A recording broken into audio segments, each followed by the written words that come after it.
தாய் பதற்றத்தில் குழந்தையை பாதுகாப்பதற்காக மேலே பாய்கிறாள். அவனை அடிப்பதற்காக சண்டையிடுவதற்காக பாய்கிறாள். ஓங்கி தாயை தள்ளுகிறான். தலை மண்டையை முட்டுகிறது. அந்த இடத்திலேயே தாய் மரணிக்கிறார். குழந்தையை முக்கி சாகடித்து விட்டு படகை கவுத்தி போட்டாரு. ஃபுல்லா வெளியில வந்து சொல்லிட்டாரு. படகு ஓட்டி கொண்டிருக்கக்கூடிய நேரம் திடீரென்று சூழல் மாறியது. படகு கவிழ்ந்தது. தாய்க்கும் சேய்க்கும் நீச்சல் தெரியாது. ஆதலால் அவர்கள் மறைந்து விட்டார்கள். நானுமோ படகோட்டியினுடைய மகன், காலம் காலமாக யூப்ரட்டிஸ் நதிக்கரையில் மிதக்கக்கூடியவன். எனக்கு நீச்சல் தெரிந்தது.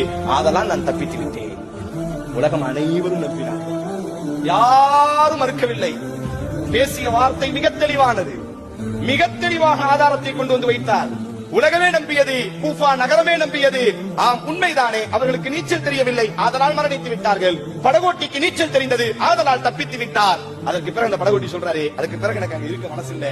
அந்த படகை வித்துட்டு பக்தாதுக்கு வந்து இறைச்சி கடை நடத்தி 20 வருஷ காலம் வாழ்ந்து கொண்டிருந்தேன். எல்லோரும் மறந்தார்கள் என்று நான் நினைத்தேன். அதான துஸ்ஸமா, வானத்தில் ஒரு நீதிபதி இருக்கிறான், அவன் எப்பொழுதும் மறக்க மாட்டான். நான் இந்த கொலையை செய்யவில்லை.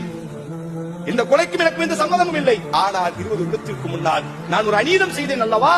அல்லாஹ் இப்பொழுது அந்த அநீதத்திற்கு என்னை பிடித்திருக்கிறான்.